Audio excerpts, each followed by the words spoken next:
रूप में है ये जानना और देखना बहुत जरूरी है। हमारे सहयोगी प्रियांक हमारे साथ इस वक्त सीधे मुजफ्फरपुर से जुड़ चुके हैं। प्रियांक, जरा तस्वीरों के जरिए ही दिखाइए कि किस तरह की तैयारी है, क्योंकि 8 बजे से जब वोटों की गिनती होगी तो यहां पर प्रत्याशियों की धड़कनें सुबह से ही तेज होंगी। जी हम अभी उसी मतगणना केंद्र पर हैं और आप देखेंगे तैयारी पूरी हो चुकी है और अब धीरे धीरे लोग अंदर जाएंगे। जो मतगणना कर्मी हैं वो अंदर जाएंगे। हालांकि सुरक्षा को लेकर तमाम व्यवस्थाएं हैं, अर्धसैनिक बलों की भी तैनाती की गई है और जिला पुलिस भी यहां पर मौजूद है भारी संख्या में। इस कैंपस के बाहर भी भारी संख्या में पुलिस बलों की तैनाती की गई है। धीरे धीरे प्रशासनिक अधिकारी भी पहुंच रहे हैं। तो 8 बजे से वोटों की गिनती शुरू होगी, उसको लेकर जो है वह तैयारी मुकम्मल हो चुकी है और आप देखेंगे किस तरीके से तमाम लोग जो है यहाँ पर पहुंच चुके हैं। मतगणना कर्मी जो है वह भी अब अंदर धीरे धीरे जाएंगे। तो 8 बजे के बाद पहला रुझान कितने टेबल पर ये काउंटिंग होने वाली है और कब तक अंदेशा ये जाहिर किया जा रहा है कि जो रुझान है वो बताने लगेंगे कि आखिर किसका पलड़ा भारी नजर आता है? जी 14 टेबल बनाए गए हैं और 23 राउंड में यह वोटों की गिनती होनी है। तो यह कहीं न कहीं बहुत ही महत्वपूर्ण है कि आखिर पहला रुझान जो करीब 8 बजे से शुरू होगा तो 30 से 45 मिनट के बीच में वह पहला रुझान आ जाएगा, जिसके बाद लोग जो ये है वह अंदाजा लगाने लगेंगे। हालांकि यह थोड़ा ज्यादा जल्दी हो जाएगा कि रुझान पर लोग अंदाजा लगा ले, क्योंकि कुढ़नी उपचुनाव जो है वह एक अलग तरह का रन बन चुका है, क्योंकि यह काफी कांटे की टक्कर यहाँ पर देखी जा रही है। तो यहाँ पर रुझान पर अंदाजा लगाना थोड़ा मुश्किल होगा। लेकिन जिस तरीके से कहा जा रहा है कि शुरुआत के 10 से 12 राउंड में यह जो है वह स्थिति स्पष्ट हो जाएगी कि यहां पर कौन कुढ़नी का सरताज बनेगा। बिल्कुल, तो कुढ़नी का सरताज कौन बनेगा इसके लिए थोड़ा इंतजार आपको जरूर करना होगा। 8 बजे से वोटों की गिनती शुरू होगी। सबसे पहले बैलेट की गिनती की शुरुआत होगी और उसके बाद धीरे धीरे जैसे जैसे ईवीएम खुलना शुरू होगा उसके बाद रुझान और परिणाम आपके सामने होंगे। हमारे सहयोगी ग्राउंड जीरो पर लगातार हमारे साथ बने हुए हैं। प्रियांक, जरा एक बार फिर से तस्वीरें दिखाइए और कैसी इंतजामात है, कैसे सुरक्षा के चाक चौबंद इंतजामों के बीच 8 बजे का इंतजार यहां पर किया जा रहा है। जी हम एक बार फिर से आपको तस्वीर दिखा दे, देख सकते हैं आप इधर तमाम मतगणना कर्मी जो है फिलहाल अभी बाहर हैं और यहाँ पर तमाम व्यवस्थाएं की गई है। यहाँ पर आप देखेंगे कार्मिक कोषांग बनाया गया है, साथ ही साथ मीडिया सेंटर भी बनाया गया है। और हालांकि अभी समय है तो इसलिए अभी लोग अंदर नहीं जा रहे हैं। कुछ लोग अब धीरे धीरे जो प्रशासनिक अधिकारी हैं वह जा रहे हैं, पूरी तैयारी का मुआयना कर रहे हैं। अभी मुख्य रूप से जो जिलाधिकारी हैं या SSP हैं वो लोग अभी नहीं पहुंचे हैं। कुछ ही देर में वो लोग भी यहाँ पहुंच जाएंगे और बाहर की तस्वीर देखेंगे तो सुरक्षा को लेकर तमाम इंतजाम है और तमाम लोगों को जो समर्थक हैं उन्हें यहां से करीब 300 मीटर की दूरी पर जो इस कॉलेज का गेट है उसके बाहर उन्हें रखा गया है। तो वो लोग अंदर नहीं आ सकते, यहां पर सिर्फ मतगणना कर्मी आ सकते हैं। और आप देखेंगे सुरक्षा को लेकर विशेष इंतजाम है। अग्निशमन की गाड़ी भी यहां पर लगाई गई है ताकि किसी भी तरह की कोई दिक्कत ना हो, किसी भी तरह की परिस्थितियों में इस्तेमाल की जा सके। और सुरक्षा बलों की भारी संख्या में तैनाती की गई है। कॉलेज कैंपस के बाहर भी भारी संख्या में सुरक्षा बल जो है अलग अलग क्षेत्रों में लगाए गए हैं। और यहां पर की स्थिति देखेंगे तो अर्धसैनिक बल भी जो है यहां पर मौजूद हैं और ये मतगणना जो है वह काफी अहम होने वाला है। तो इसको लेकर सुरक्षा के तमाम इंतजाम जो है वह किए गए हैं। जी बिल्कुल प्रियांक, तो ये तस्वीर हम अपने दर्शकों को दिखा रहे हैं कि देखिए किस तरीके से चाक चौबंद इंतजाम यहाँ पर नजर आते हैं और इन इंतजामों के पीछे का मकसद बहुत साफ है कि लोग इस बात को लेकर के विश्वस्त हो, आश्वस्त हो कि तैयारी पूरी है। बस अब जनता के जनादेश का इंतजार करना है कि आखिर जनता ने कुढ़नी की क्या तय किया है। प्रियांक, क्या चूंकि यहाँ पर पार्टियों के जो प्रतिनिधि होंगे, जो कुढ़नी की जनता होगी, उनके मिजाज को आपने करीब से देखा और समझा है, आज के दिन को लेकर के लोगों की प्रतिक्रियाएं किस रूप में सामने आ रही हैं? देखिए वोटिंग के पहले तक जिस तरीके से स्थिति थी, हम लगातार क्षेत्र में थे और लगातार लोगों से बातचीत कर रहे थे तो लग रहा था कि जिस तरीके से कि सभी लोग आश्वस्त हैं। लेकिन अब जो स्थिति है वह आश्वस्त होने वाली नहीं है, क्योंकि वोटिंग के बाद जिस तरीके से हमने लोगों से बातचीत की तो वो लोग जो है वह अभी से कांटे की टक्कर बता रहे हैं। हालांकि आज के दिन का सभी लोगों को बहुत ही बेसब्री से इंतजार था कि आज यह पता चलेगा कि आखिर कुढ़नी जो है वह किधर की तरफ रुख कर रही है, क्योंकि कुढ़नी का रन काफी रोचक हो गया। सबसे अहम बात यह है कि देर शाम जिस तरीके से वोटिंग के दिन देर शाम एक वीडियो सामने आया दोनों प्रत्याशियों के भिड़ने का, तो ये एक बहुत ही बड़ा मामला सामने आया। इसको लेकर भी अब लोग जो है वह काफी चर्चा कर रहे हैं कि अब इसका असर, हालांकि वोटिंग पर तो इसका असर नहीं पड़ पाया, लेकिन उसके बाद जो सामने आया वीडियो, तो इसको लेकर लोग चर्चा कर रहे हैं कि आखिर कौन से प्रत्याशी जो मैदान में वो सही होंगे, और ये अब तो रिजल्ट आने के बाद ही पता चल पाएगा। बिल्कुल प्रियांक, चूंकि अगर हम पिछले चुनाव की तुलना से अगर इस बार के चुनाव को देखें, कुढ़नी की सीट को देखें, तो तमाम पार्टियों की तरफ से भले जीत के दावे किए जा रहे हो, लेकिन सीधे तौर पर मुकाबला जो है वो महागठबंधन और बीजेपी के बीच ही नजर आता है। इसे अपनी अपनी जीत और साख से भी जोड़कर देखा जा रहा है, क्योंकि पिछले अगर उपचुनाव के नतीजों की बात कर लें, जिसमें मोकामा और गोपालगंज को हमने देखा है बहुत हाल के वक्त में ही, वहां एक एक पर जैसे मैच टाई हो गया। इस सीट से बहुत कुछ जीत और हार के साथ पार्टियों की दावेदारी मजबूत हो जाएगी। ये बताना ज्यादा आसान हो जाएगा कि जनता का मिजाज क्या है, कैसे इसे देखा, तौला और समझा जा सके। जी, जब से इस चुनाव को लेकर चर्चा शुरू हुई थी, उसके बाद जब नेता मैदान में आ गए थे और जब प्रचारक मैदान में आ गए थे, स्टार प्रचारक, तो उन्होंने आते ही इसे सेमीफाइनल जो है वो घोषित कर दिया था। आते आते तमाम बड़े नेता जो है 2024 का सेमीफाइनल इससे पहले ही बता चुके हैं। तो जाहिर सी बात है कि यह सीट जो है वह साख का बन चुका है। एक तरफ नीतीश कुमार तेजस्वी यादव के एक साथ आने के बाद, और नीतीश कुमार इस महागठबंधन में आने के बाद पहली जनसभा को करते हैं, तो कहीं ना कहीं यह उनके साख पर भी पड़ेगा कि अगर मान लीजिए यह सीट लूज करते हैं तो उनके साख पर पड़ेगा कि नीतीश कुमार महागठबंधन में आने के बाद पहली जनसभा को उन्होंने किया, लेकिन उसका असर नहीं हुआ। लेकिन दूसरी तरफ आप बीजेपी को कहेंगे तो बीजेपी को यहां गंवाने के लिए कुछ नहीं है, लेकिन 2024 के लिए एक सबक जरूर हो जाएगी, क्योंकि बिल्कुल बीजेपी इसीलिए अपनी पूरी ताकत झोंकती नजर आई। और शहनवाज हुसैन के बयान का अगर हम जिक्र कर लें, तो उन्होंने सीधे तौर पर कहा कि हम संशय में नहीं है, जीत हमें मिलने जा रही है। हालांकि ये दावे हैं और दावों की हकीकत के लिए इंतजार बस थोड़ा वक्त, और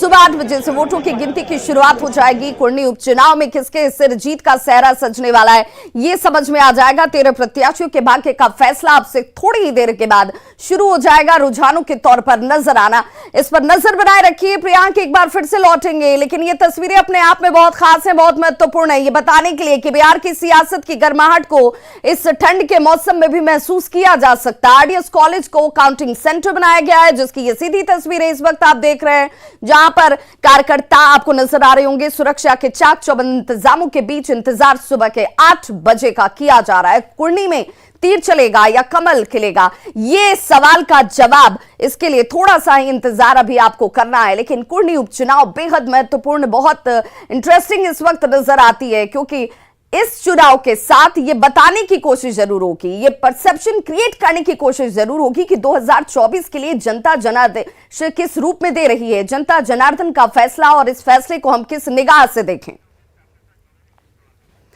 और हमारे साथ लगातार गेस्ट पैनलिस्ट जुड़े हुए, सबसे पहले मैं उनका परिचय करा दूं। मनीष पांडे जी हमारे साथ जुड़े हुए, प्रवक्ता बीजेपी, बहुत स्वागत है सर आपका। हमारे साथ असित तिवारी, प्रवक्ता कांग्रेस, जुड़े हुए, सर आपका भी बहुत स्वागत। और रवि उपाध्याय, वरिष्ठ पत्रकार, हमारे साथ जुड़े हुए हैं, जिनसे जानेंगे और समझेंगे कि कुढ़नी उपचुनाव और इस उपचुनाव के साथ कितना बड़ा मैसेज जो है वो जनता के बीच पार्टियों की तरफ से दिया जाएगा। लेकिन सबसे पहले असित तिवारी जी, मैं आपसे ही जानना चाहूंगी, कितने आश्वस्त हैं इस सीट को लेकर, जीत को लेकर? देखिए, जो रिपोर्ट हमारे पास है, हम आश्वस्त हैं कि हम जीत रहे हैं, मार्जिन चाहे जो हो, क्योंकि पिछले चुनाव में भी वहाँ जीत हार का मार्जिन बहुत कम था, 2000 का था, बड़ा क्लोज फाइट था वो भी। तो इस बार मार्जिन बड़ा होगा छोटा होगा हम नहीं जानते, लेकिन जो रिपोर्ट हमारे पास आ रही है, जो सूचना आ रही है और जो समीकरण बताए जा रहे हैं, इसमें हमें लग रहा है कि मनोज कुशवाहा जी वो सीट निकाल लेंगे, वो जीतेंगे। हालांकि चुनाव आयोग का काम है जीत हार का ऐलान करना, तो उसका हमें इंतजार करना चाहिए। लेकिन जो सवाल है आपका कि आप कितने आश्वस्त हैं, तो हम तो आश्वस्त हैं। चलिए मनीष पांडे जी, असितनाथ तिवारी जी तो आश्वस्त हैं, हालांकि बिल्कुल अभी हम उन रुझानों को भी दिखाएंगे और रुझान जैसे परिणाम में परिवर्तित होंगे वो भी दिखाएंगे। लेकिन दावों की अगर हम बात कर लें, विश्वस्त होने की बात कर लें, आश्वस्त होने की, और जनता के मूड को समझने और भापने की बात हो, तो आप अपनी जीत के लिए कितने आश्वस्त हैं? कांग्रेस के लिए तो मैं यही कहूँगा कि दिल को खुश रखने को गालिब ये ख्याल अच्छा है। कुढ़नी ने दिल से आशीर्वाद दिया है। और मैं अभी अपने प्रथम वक्तव्य में कहूँगा कि बहुत बहुत धन्यवाद कुढ़नी और कुढ़नी की जनता, और अंतिम वक्तव्य में भी अगर मैं आपके स्टूडियो में उपलब्ध रहूँगा तो यही आभार प्रकट करूँगा कि कुढ़नी ने अपना जो है कुढ़न सरकार के खिलाफ वो निकाला है। और परिणाम बिल्कुल, क्योंकि हम लोगों ने काफ़ी मंथन किया, निश्चित रूप से हम वहाँ पर जीत रहे हैं। ये दावे ठीक है, कहने को कह सकते हैं कि अभी तो शुरुआत है, दावे प्रति दावे दिन भर चलते रहेंगे जब तक फाइनल रिजल्ट नहीं आता है, लेकिन मुझे लगता है कि महाराजगंज से बेहतर स्थिति हमारी रहेगी यहाँ पे। बिल्कुल, रवि उपाध्याय जी से समझ लेते हैं। रवि उपाध्याय जी, दो अगर महत्वपूर्ण फैक्टर्स की हम बात कर लें, हालांकि पार्टियों के दावे हर जीत और हार से पहले अपने अपने तरीके से जरूर होते हैं, लेकिन अगर ग्राउंड रियलिटी की हम बात करें जिसके आधार पर जीत और हार तय हो सकती है, तो वो दो महत्वपूर्ण फैक्टर कुढ़नी की जनता ने क्या अपने जहन में रखा होगा, जिसे लेकर आज जनादेश सामने होगा 8 बजे के बाद? निश्चित रूप से विभा जी, देखिए, यह नीतीश कुमार महागठबंधन में जाने के बाद से वो जो नवगठित महागठबंधन है, यह उनका पहला, यहाँ पर जदयू माने आरजेडी ने अपनी सिटिंग सीट को जदयू को दिया था, तो यह निश्चित रूप से अगर यदि कुढ़नी का सीट जदयू के खाते में जाता है तो यह एक माने यह मैसेज जाएगा कि जनादेश माने नीतीश कुमार की जीत हुई है, तो माने महागठबंधन जो है उसको कहीं ना कहीं उस पर मुहर लगेगी। दूसरी तरफ वहीं अगर भारतीय जनता पार्टी अगर यदि के कैंडिडेट जीतते हैं, तो यह जहां तक हम समझ पा रहे हैं कि वहां पर केदार गुप्ता की जीत होती है, तो जो भारतीय जनता पार्टी जो वादा खिलाफी की जो बात कहती रही है कि हमारे साथ नीतीश कुमार या जदयू जिस तरह से किया वादा खिलाफी, तो वह उस पर भी जनादेश एक तरह से मुहर लगता हुआ दिखाई पड़ेगा आपको, अगर यदि वो इस तरह का परिणाम आता है। और वहीं एक वीआईपी जो नीलाभ कुमार को जो उम्मीदवार बना करके जो सेंधमारी करने की कोशिश की है, तो वह देखिए वहां पर सहनी देखने वाली बात होगी कि सहनी वोटर का क्या रहा, जिस पर वो अपने आप को स्वयंभू सन ऑफ मल्लाह कहते हैं, विकासशील इंसान पार्टी के जो राष्ट्रीय अध्यक्ष है मुकेश सहनी जी। दूसरी तरफ भूमिहार का क्या रहा वोटिंग ट्रेंड, क्योंकि भूमिहार एक प्रबुद्ध समाज है, वो जाना जाता है कि किस तरह से वोट करेंगे, वो समझ रहा है इस बात को, तो वो किस दिशा में वोट करता है यह भी दिखाई पड़ेगा।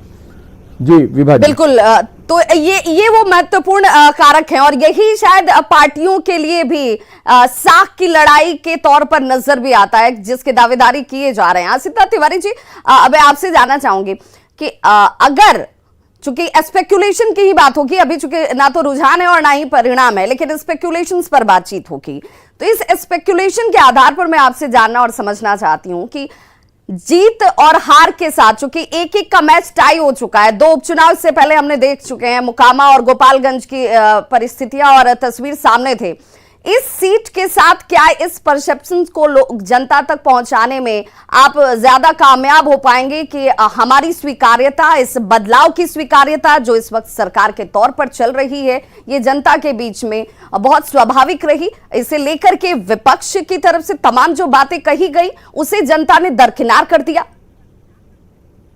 देखिए, हम जिन मुद्दों को लेकर चुनाव लड़े, हमने रोजगार की बात की। आपने देखा होगा कि इस नए गठबंधन की सरकार जब से बनी है, बिहार में रोजगार के अवसर बढ़े हैं, अचानक नियुक्तियां होने लगी हैं। पहले क्यों नहीं हो पा रही थी भाई, अब ऐसा क्या हो गया? तमाम विभाग खाली पड़े थे, नियुक्तियां नहीं हो रही थी। आप देखिए कि हम लगातार नियुक्तियां कर रहे हैं। कल ही परसों ये तय हुआ है कि बिहार पुलिस में अभी 49,000 पदों पर एक साथ नियुक्ति होने जा रही है। नए पद सृजित किए गए हैं बाज़ाब्ता दारोगा के, वो पद नहीं थे पहले, बढ़ाए गए हैं, नए पद सृजित करके बहाली की जा रही है। इसी तरह से कांस्टेबल बढ़ाए जा रहे हैं। लेकिन असित जी, तब तो सवाल आपसे ये भी पूछा जाएगा कि ऐसा तो है नहीं कि ये बदलाव इस वक्त, नीतीश कुमार तो लगातार सत्ता में बने रहे हैं, मुख्यमंत्री रहे हैं, तो फिर ये अब अगर किया जा रहा है तो इससे पहले कौन नहीं कर रहा था, कौन नहीं करने दे रहा था, और क्यों मजबूर थे नीतीश कुमार, ये सवाल भी पूछा जाएगा। निश्चित तौर पर यह सवाल पूछा ही जाना चाहिए, लेकिन चूंकि उस समय हम गठबंधन में नहीं थे और हम अब नहीं जानते कि उनको कौन रोक रहा था, वो क्यों रुके हुए थे, अपनी मर्जी से रुके हुए थे कि उनके सहयोगी रोक रहे थे, हमें नहीं मालूम है। आज हम सरकार में हैं और आज हमें मालूम है कि हमारी पूरी सरकार, हमारा पूरा गठबंधन रोजगार पर फोकस्ड है एकदम। हम चाह रहे हैं कि भाई सारे भी देखिए, रोजगार का मतलब ये नहीं कि लड़के को नौकरी देना पहला मकसद है। भैया, आपके विभाग में लोग तो हों आम आदमी का काम करने के लिए। दफ्तर के दफ्तर खाली हैं, आम आदमी का काम नहीं हो रहा है, और युवा पढ़ लिख के फांसी के कानून फंदे पर व्यवस्था लटक को रहे हैं। मुद्दा मानते हैं आप कि ये भी लोगों के जहन में रहा होगा जब उन्होंने वोटिंग की होगी, जब वो ईवीएम का बटन दबाने के लिए पहुंचे होंगे? निश्चित रहा होगा। और देखिए, कानून व्यवस्था का जहां तक मसला है, जो रिपोर्ट है, पिछली सरकार में जब हम गठबंधन में नहीं थे, बिहार में औसतन 7 हत्याएं रोज होती थी। आज की सरकार में भी बिहार में कमोबेश वही स्थिति है, इसलिए हम इससे खुश नहीं हैं। ये संख्या कम होनी चाहिए थी। मैं बहुत स्पष्ट कह रहा हूं, हम खुश नहीं हैं। लॉ एंड ऑर्डर के मसले पर हमारी सरकार को काम करना होगा, बहुत काम करना होगा। लेकिन मसला लॉ एंड ऑर्डर का यह है कि अमित शाह जी का मंत्रालय गृह विभाग बताता है कि हत्या के मामले में यूपी नंबर 1 है, महिलाओं के खिलाफ अपराध के मामले में यूपी नंबर 1 है। कुड़नी तो को लेकर के क्या ये सवाल लोगों के जहन में रहा होगा? आपके पास पहुंचेंगे हम इस सवाल का जवाब लेने के लिए भी आपके पास। लेकिन इस वक्त अगर हम बात करें तो एक बड़ी जानकारी, और ये बड़ी जानकारी क्या है वो सबसे पहले जान लेते हैं अपने सहयोगी शिप्रा से। और वहां पर जाने से पहले जरा जान लीजिए कि कुर्नी का किंग कौन होगा, किसके सिर पर जीत का सेहरा सजेगा। और इस सवाल का जवाब तो आज कुछ ही घंटे के बाद, घंटे भी नहीं बचे हैं, अब कुछ मिनटों के बाद आपके सामने होगा, क्योंकि रुझान आपके सामने होंगे। लेकिन नतीजे को लेकर जीत का दावा जरूर किया जा रहा है।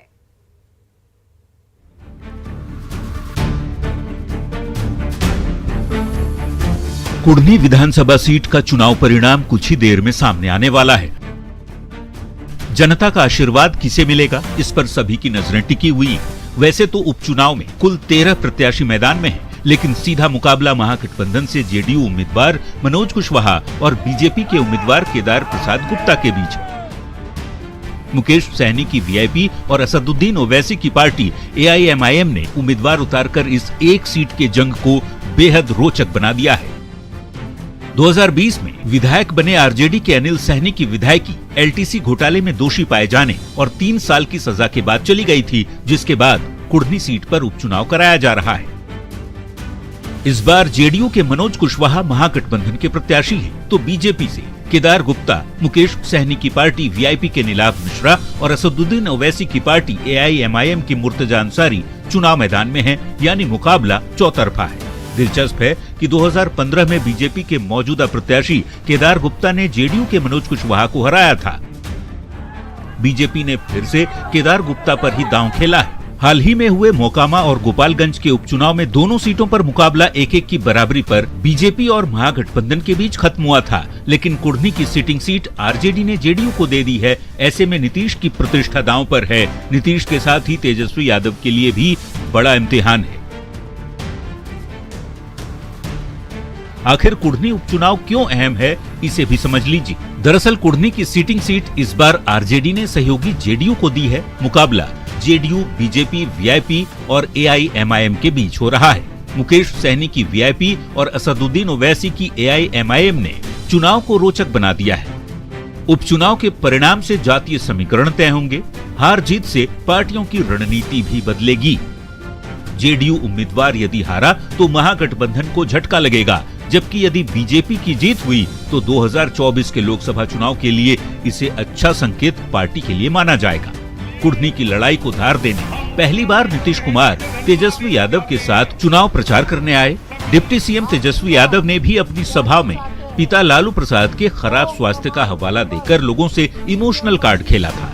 जीत के दावे भले ही महागठबंधन और बीजेपी की ओर से किए जा रहे हों, लेकिन नाक की लड़ाई बनी कुर्नी सीट पर जनता का आशीर्वाद किसे मिलता है, इसका पता तो नतीजा आने के बाद ही चलेगा। Bureau report, news 18। तो इसलिए बहुत दिलचस्प है ये कुर्नी का उपचुनाव और इस उपचुनाव के नतीजे, और कुर्नी में क्या है इसे लेकर तैयारी बता रहे हैं न्यूज़ 18 संवाददाता प्रियांक सौरभ।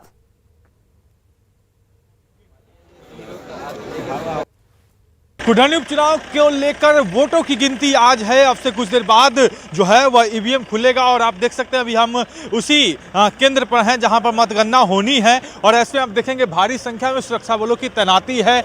8 बजे से ईवीएम खुलेगा, उसके बाद कुछ देर बाद पहला रुझान आना शुरू हो जाएगा। तो अभी हम आरडीएस कॉलेज स्थित वज्रगृह के बाहर है जहां पर मतगणना होनी है। तमाम ईवीएम जो है वो अंदर रखे हुए हैं।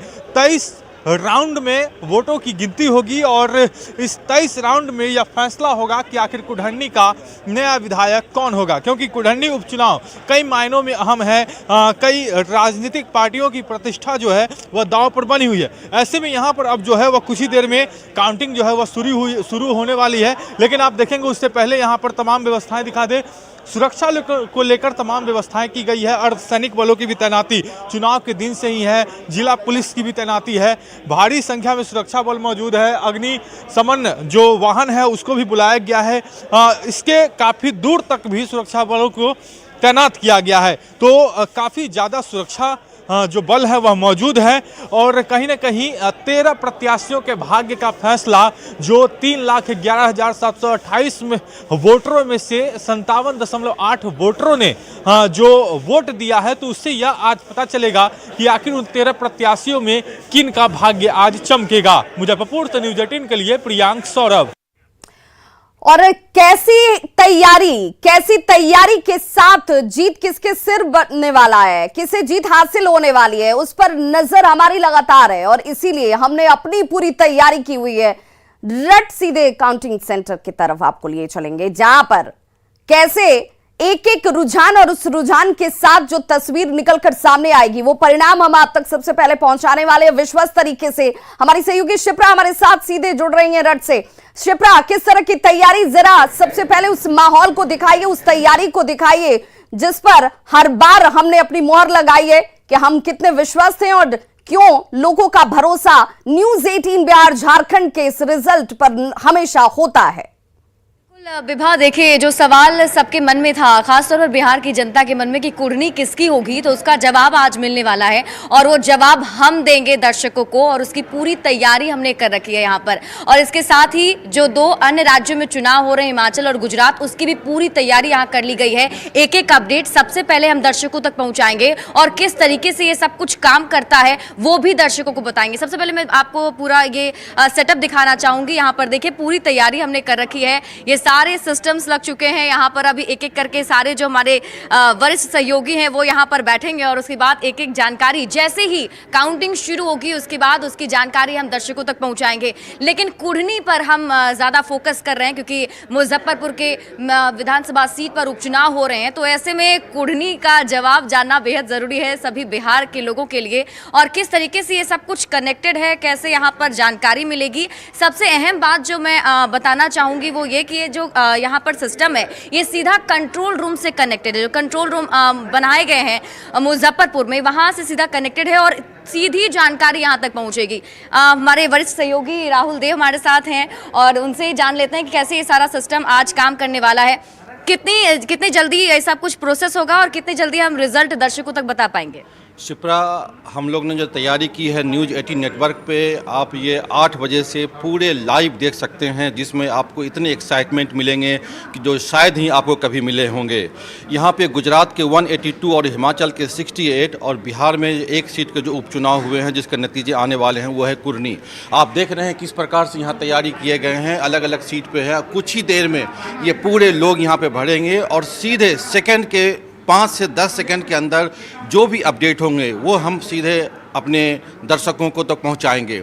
यानी आपको कहीं भी इंतजार करने की ज़रूरत नहीं है, कहीं दूसरे जगह जाने की ज़रूरत नहीं है। बस हमारे साथ बने रहिए और इसका आनंद लीजिए कि कौन आगे कौन पीछे, किस प्रकार का हलचल आपको ग्राउंड जीरो पे देखने को मिलेगा। तो सुना विभा आपने, बिल्कुल आई थिंक 10 सेकंड बता रहे हैं, 10 सेकंड का वक्त बस लगेगा कि जैसे ही वहां पर राउंड की काउंटिंग जहां पे शुरू होगी और काउंटिंग जैसे ही राउंड कंप्लीट होगा वैसे वैसे जो रिजल्ट आएंगे सबसे पहले बताएंगे और 10 सेकंड में वो आपके सामने होगा जिसमें हम आपको बताएंगे कि कौन आगे चल रहा है कौन पीछे चल रहा है। हालांकि कुढ़नी विधानसभा सीट पर हमारी नजर पूरी होगी, लेकिन इसके साथ ही जो यहाँ पर अलग तैयारी है वो आप देख लीजिए। यहाँ पर गुजरात और हिमाचल को लेकर लेकर के भी पूरी तैयारी कर ली गई है और धीरे धीरे जैसे जैसे रुझान आने शुरू होंगे, जो काउंटिंग शुरू होगी वो हम दर्शकों तक पहुंचाएंगे। हालांकि लगता है करीब 8 बजे का वक्त तय किया गया है जब कुर्नी में काउंटिंग शुरू होनी है, तो थोड़ा सा बस इंतजार करना होगा, उसके बाद फिर रिजल्ट आपके सामने होगा। विभा। बिल्कुल, तो शिप्रा हमारी सहयोगी दिखा रही है लाइव रिजल्ट हब की ये तस्वीर आप देख रहे थे।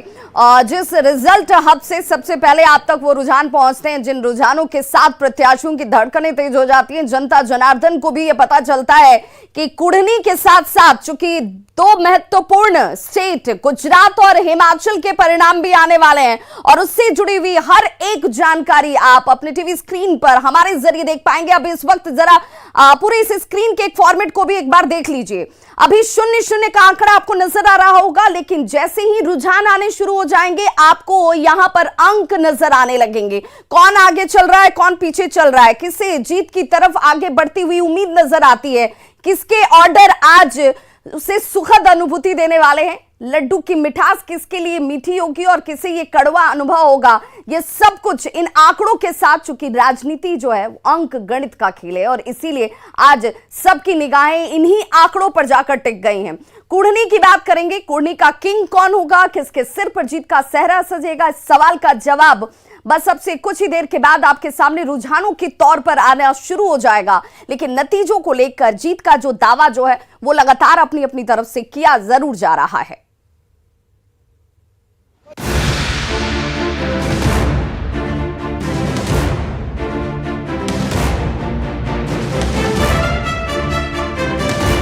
मुकाबला जीत के लिए ही लड़ा जाता है और सियासत में जीत के मायने बहुत व्यापक होते हैं।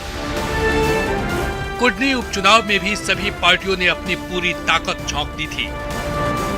यही कारण है कि चुनाव का परिणाम प्रतिष्ठा का प्रश्न बना हुआ है और सभी दल इस प्रतिष्ठा को ये कहकर स्थापित करना चाहते हैं कि वो जीत रहे हैं। जेडीयू कहती है कि कुढ़नी में बीजेपी ने पहले ही हार स्वीकार कर ली है, वहाँ तो महागठबंधन की जीत में कोई कंफ्यूजन ही नहीं है। क्योंकि परिणाम तो अब बीजेपी के लोगों ने स्वीकार ही कर लिया है। जो स्टेटमेंट उनका है, जो अनर्गल आरोप है, उसको देखकर तो कोई भी व्यक्ति अर्थ लगा ही सकता है कि महागठबंधन की जीत वहाँ 100% से ज्यादा पक्की है। तो अब वहाँ के बारे में कोई कहाँ कंफ्यूजन है।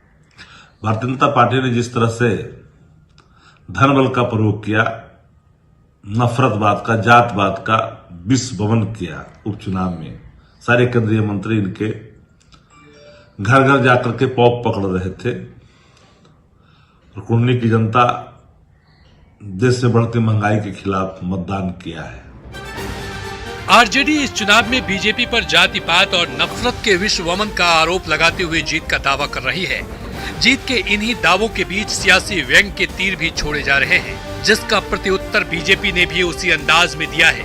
जीत का पूरा भरोसा उसे भी है और पूरा प्रशासन को लगाकर जिस तरह बूथ कैप्चरिंग करने का प्रयास किया, उसके बावजूद पूरे कुढ़नी विधानसभा के आम लोगों ने जिस तरह भारतीय जनता पार्टी को समर्थन दिया है, इससे स्पष्ट हो गया है कि अब नीतीश मुक्त बिहार बनाना चाहती है बिहार की जनता और कुढ़नी इसका नींव रखने का काम कर रही है। जीत के अपने अपने दावों के बीच सबसे रोचक दावा तो विकासशील इंसान पार्टी यानी वीआईपी की ओर से हुआ है। कुढ़नी में नतीजे को लेकर वीआईपी के नेता इतने आश्वस्त हैं कि अभी से 2 क्विंटल लड्डू को बंधवाने का काम शुरू कर दिया। वैसे तो इस उपचुनाव में मुख्य लड़ाई महागठबंधन और बीजेपी के बीच है, लेकिन वीआईपी और एमआईएम के उम्मीदवारों ने मुकाबले को दिलचस्प बना दिया है।